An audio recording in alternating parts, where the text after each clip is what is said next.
आज 25 नोव्हेंबर आहे. देशाला स्वातंत्र्य 1947 ला मिळालं.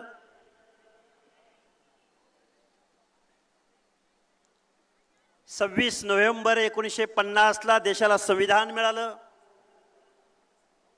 आणि खऱ्या अर्थानं तुम्हाला आम्हाला माणूस म्हणून जगण्याचं आणि या स्वतंत्र लोकशाही देशामध्ये एक सन्मान्य नागरिक म्हणून मान्यता जर कशाच्या माध्यमातून मिळाली असेल तर ती संविधानाच्या माध्यमातून मिळाली. खऱ्या अर्थानं विचार मंचावरती श्रद्धेय बाळासाहेब आहेत.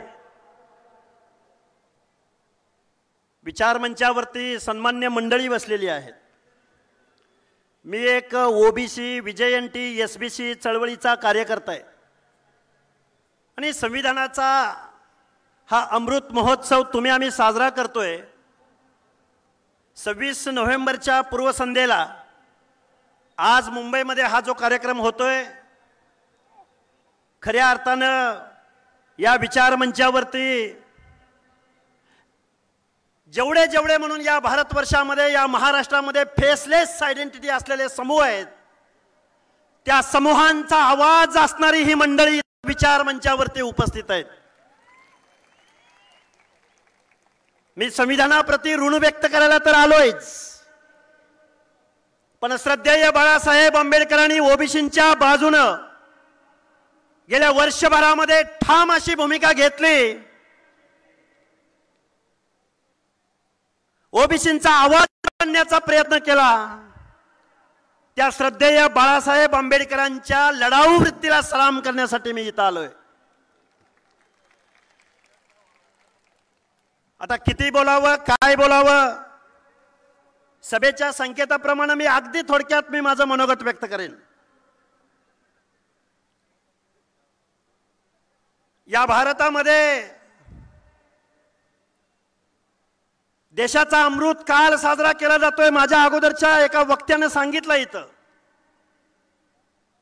या देशामध्ये आर्थिक नियोजन अनेक झाले. हजारो लाखो करोडोंच्या उड्डाणाच्या उड्डाण झाले. या मुंबईमध्ये वरळी सी लिंक पूर्ण होऊ शकतो, कोस्टल रोड पूर्ण होऊ शकतो, समृद्धी महामार्ग पूर्ण होऊ शकतो. झाला पाहिजे, विकास झाला पाहिजे. विकासाच्या विरोधात बोलायला लागलं तर आम्हालाच परत ट्रोल केलं जाऊ शकतं. आर्थिक नियोजन जरूर झाली पाहिजेत, पण देशाचा संविधानाचा अमृतकाळ साजरा होत असताना, अमृत महोत्सव साजरा होत असताना सामाजिक न्यायाचं काय,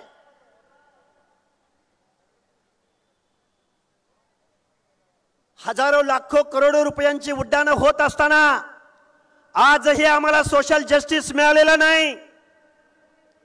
आज वंचित बहुजन आघाडीच्या माध्यमातून हा कार्यक्रम होतोय.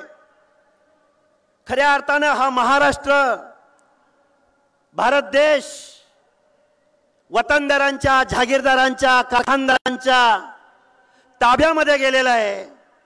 आणि तुम्ही आम्ही माणसांनी या सर्व गोष्टींचा विचार करण्याची आज रोजी आवश्यकता आहे. डॉक्टर बाबासाहेब आंबेडकरांनी 25 नोव्हेंबरला संविधान सभेसमोर सांगितलं होतं की या संविधानामध्ये, या लोकशाहीमध्ये अनेक वेपन्स तुम्हाला दिलेली आहेत. या वेपन्सचा जर योग्य वापर नाही झाला तर मात्र काही खरं नाही. मी अपीलिंग भाषेमध्ये मी तुमच्या समोर बोलतोय. म्हणून माझी तुम्हाला हात जोडून कळकळीची विनंती आहे. आज महाराष्ट्रामधला ओबीसी विजयंती एसबीसी बांधव आज त्याचं रिझर्वेशन गेलेलं आहे. अशा परिस्थितीमध्ये या सगळ्या माणसांचा, शोषितांचा, वंचितांचा, पीडितांचा, गरिबांचा, कष्टकऱ्यांचा, सामाजिक दृष्ट्या मागासांचा आवाज बनण्याचं काम महामानव डॉक्टर बाबासाहेब आंबेडकरांनी दिलं. आज संविधानाचा अमृत महोत्सव साजरा होत असताना बाबासाहेबांनी तुम्हाला आम्हाला लढण्याचा मूलमंत्र दिला. राजसत्ता आणि राजपाट हा मागून मिळत नसतो. मान सन्मान इज्जत अधिकार मागून मिळत नसतात, तर त्यासाठी संघर्ष उभा करावा लागतो, लढाई उभी करावी लागते, आंदोलन उभं करावं लागतं. डॉक्टर बाबासाहेब आंबेडकरांनी तुम्हाला सांगितलं होतं, राज्यकर्ती जमात बना, शासनकर्ती जमात बना. आणि तुम्ही आम्ही काय बनलो?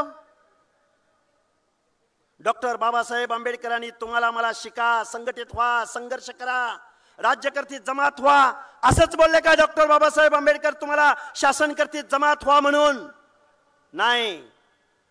कारण या लोकशाहीमध्ये टाटा बिर्ला अंबानीच्या मताला जेवढी किंमत, तेवढीच गाव वगाड्यामध्ये काबाड कष्ट करणाऱ्या ऊसतोड मताला सुद्धा तेवढीच किंमत. एक व्यक्ती एक मत एक मूल्य. पण तुम्ही आम्ही काय केलं? गाव वगाड्यातल्या शोषिताचा, वंचिताचा, पीडिताचा, गोरगरिबाचा आजही या लोकांना सामाजिक न्याय नाही भेटला. आता माझ्या शेजारी चव्हाण साहेब बसलेले आहेत, आपल्या वंचितचे पदाधिकारी. आजही या महाराष्ट्रामध्ये अनेक प्रश्न आहेत. एकच प्रश्न शेवटचा मांडेन.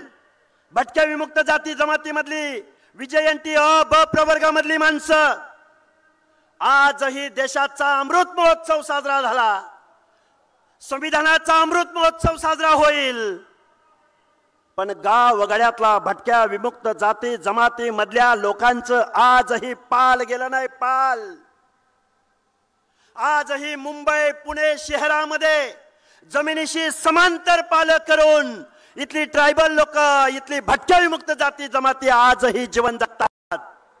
या अमृत कालामध्ये या भटक्या विमुक्त जाती जमातीला आजही घर भेटलं नाही, आजही स्वच्छतागृह भेटलं नाही, आजही लोकसंख्येच्या प्रमाणात आर्थिक बजेट भेटलं नाही.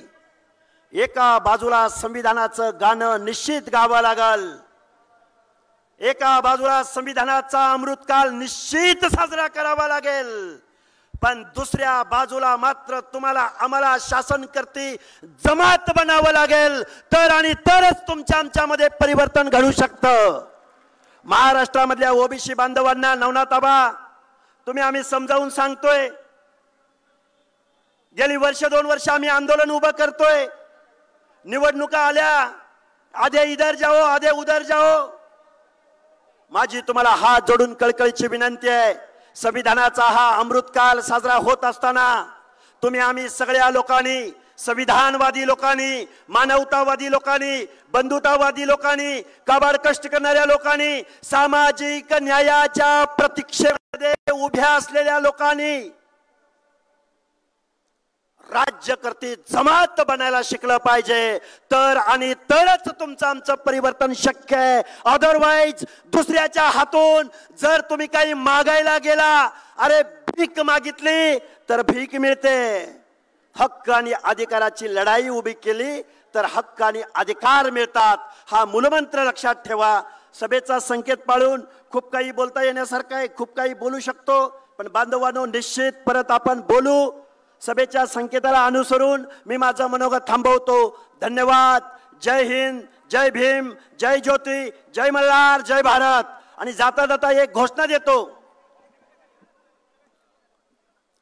जय जय जय जय जय भीम, जय भीम, जय जय जय जय जय भीम, जय भीम. धन्यवाद.